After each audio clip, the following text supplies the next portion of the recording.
الرحيم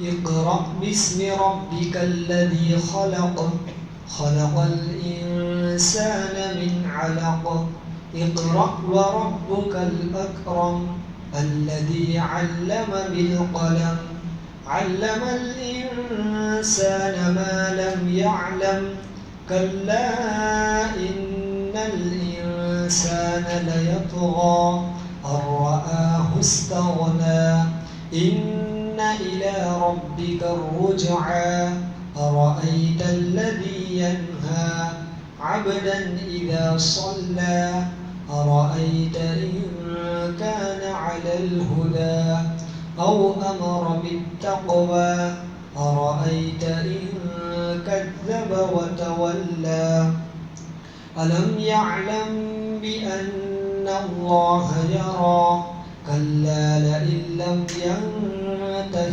لنسفعا بالناصية ناصية كاذبة خاطئة فليدع ناديه سندع الزبانية كلا لا تطعه واسجد واقترب.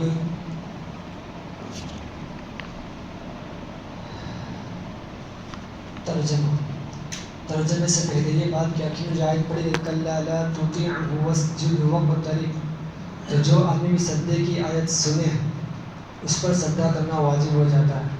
تو آپ حضرات سے گزارش ہے کہ جن لوگوں نے سجدے کی آیت سنی وہ ایک مرتبہ سجدہ کر لے گا. ترجمہ اقرأ باسم ربک الذی خلق، پڑھیے اپنے پروردگار کا نام لے کر جس نے سب کچھ پیدا کیا. خلق الانسان من علق، اس نے انسان کو جمے ہوئے خون سے پیدا کیا. اقرأ وربک الاکرم، پڑھیے اور تمہارا پروردگار سب سے زیادہ کرم کرنے والا ہے. الذی علم بالقلم،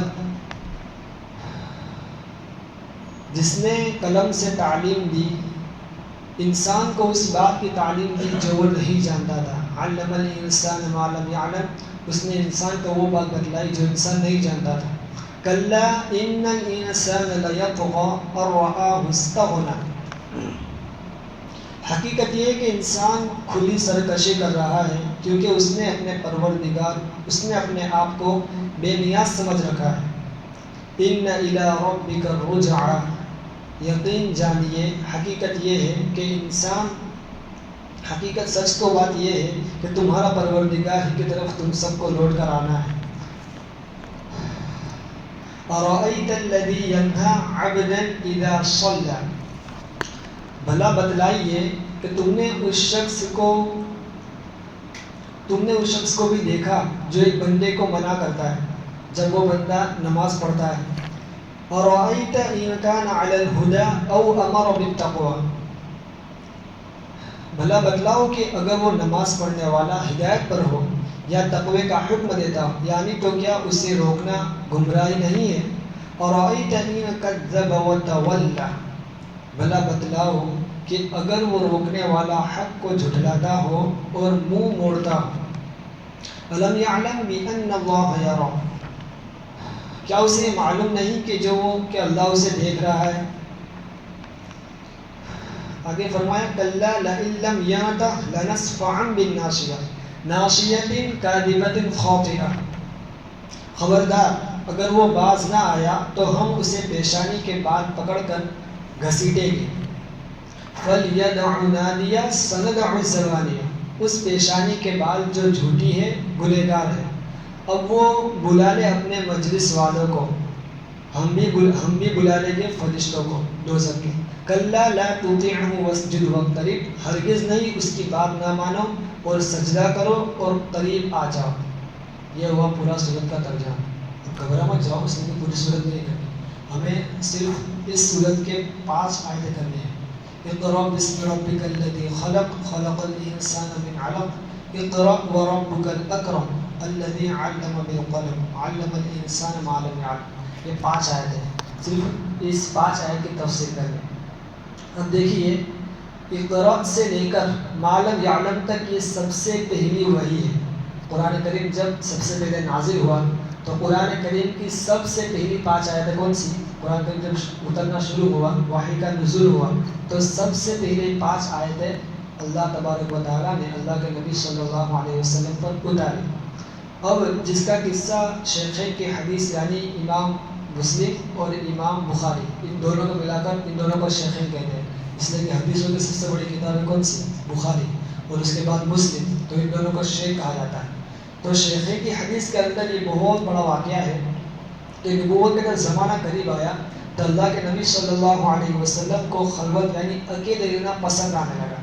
آپ غار حرا میں تشریف لے جا کر کئی رات گزارتے تھے، لیکن ایک دفعہ حضرت جبرائیل علیہ السلام آئے اور آپ سے کہا کہ اقرأ یعنی پڑھیے، تو آپ نے کیا فرمایا؟ ما انا بقاری، میں پڑھا ہوا نہیں ہوں، اس لیے کہ آپ صلی اللہ علیہ وسلم امی تھے، آپ کو لکھنا پڑھنا کچھ نہیں آتا تھا۔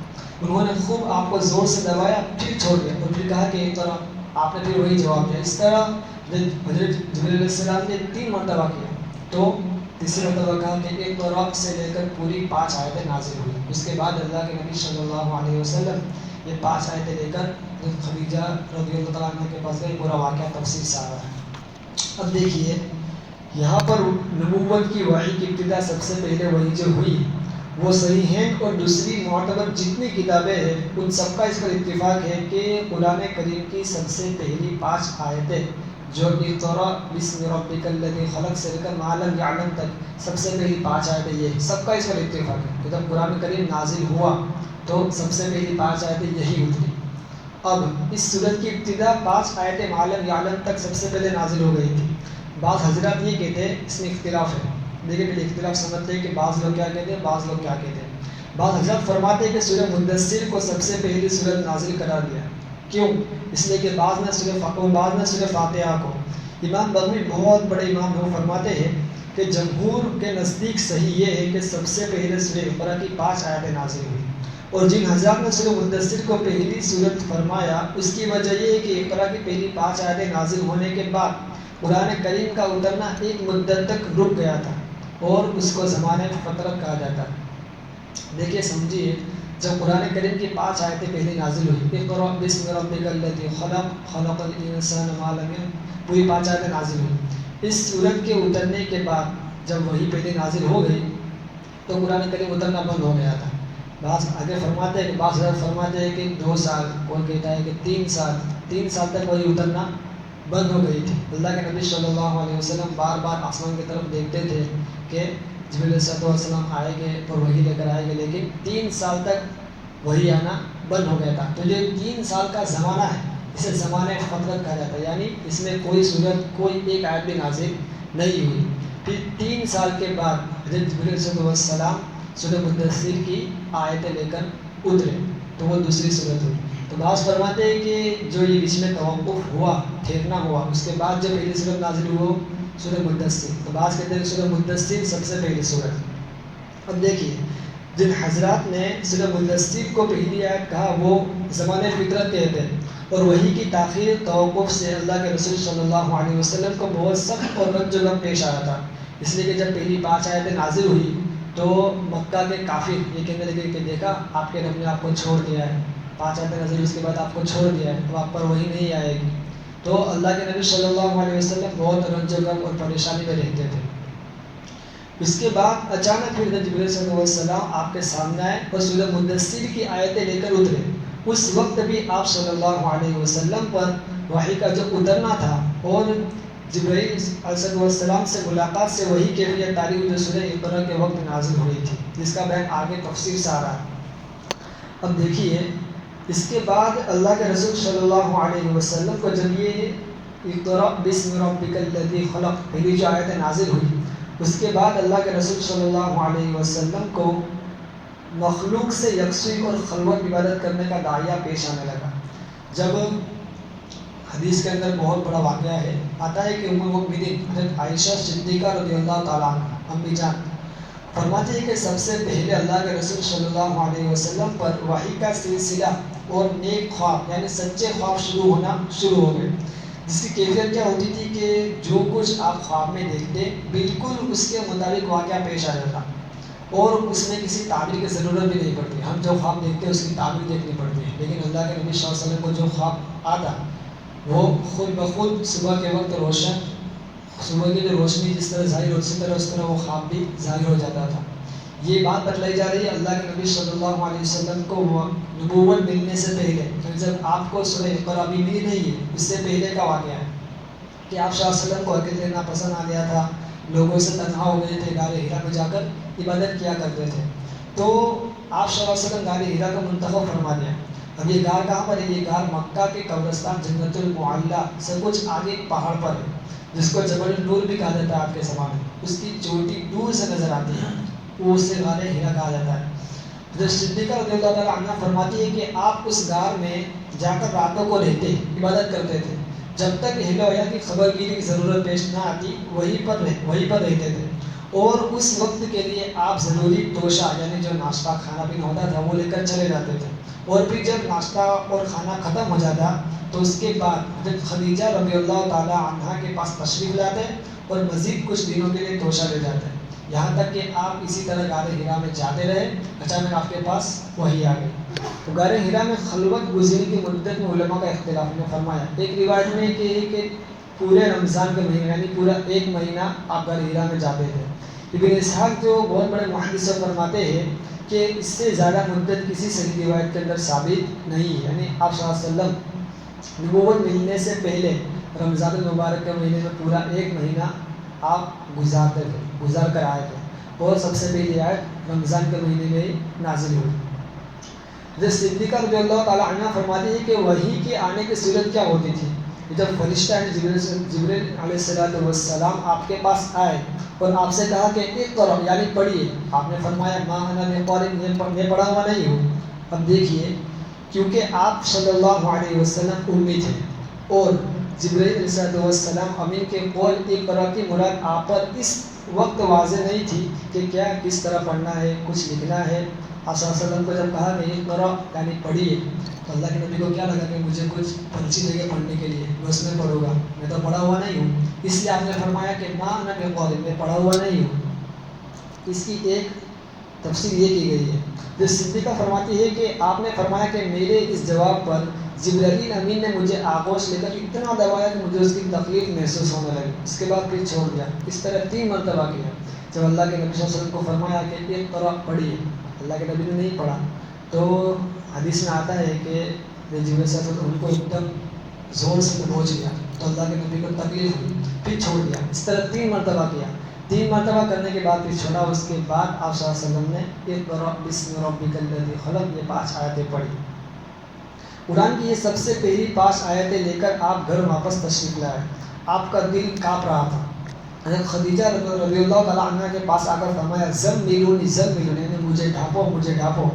حضرت خدیجہ رضی اللہ تعالیٰ عنہ نے آپ پر کپڑے ڈالے، یہاں تک کہ یہ ہیبت کی کیفیت رفع ہو گئی، دور ہو گئی۔ یہ کیفیت اور کبھی جبرائیل علیہ السلام کے خوف سے نہیں تھی، بعض سمجھتے ہوئے کہ فرشتوں کو دیکھ کر ڈرے ہوئے، لیکن ایسا نہیں، کیونکہ آپ کی شان اس سے بہت بلند بالا تھی، بلکہ اس وحی کے ذریعے جو نبوت اور رسالت کی ذمہ داری آپ کو سونپی گئی، اس کا بار بار محسوس ہونا اور ایک فرشتے کو اس کی اصل ہیبت میں دیکھنے سے طبعی طور پر یہ ہیبت اور کیفیت طاری ہو جاتی ہے۔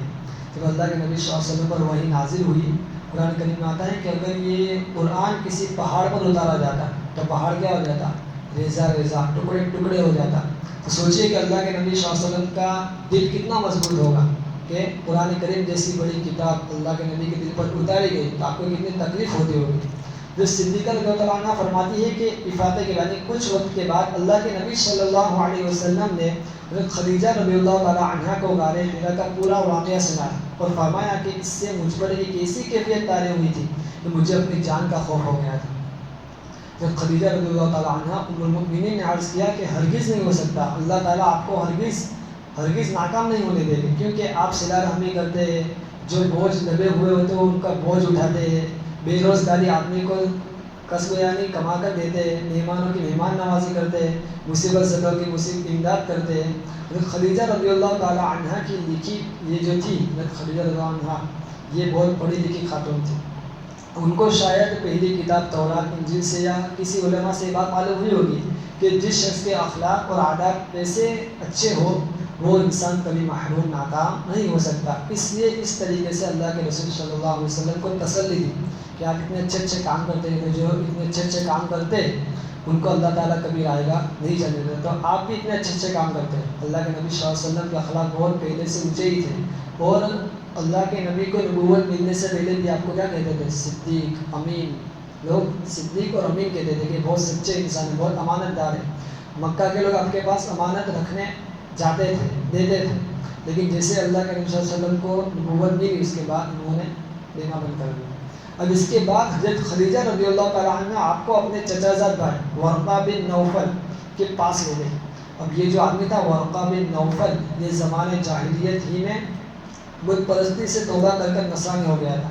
نصرانی کیوں ہو گیا تھا؟ اس لیے کہ ابھی اللہ کے نبی صلی اللہ علیہ وسلم کو نبوت نہیں ملی تھی، اور اللہ کے نبی صلی اللہ علیہ وسلم کی نبوت سے پہلے جو زمانہ تھا عیسیٰ علیہ السلام کا، جس میں ہم نصرانی کہتے ہیں، عیسائی کہتے ہیں، وہ مذہب صحیح تھا، وہ مذہب حق پر تھا، تو وہ اس وقت کا دین جو حق تھا اس پر آ گیا تھا۔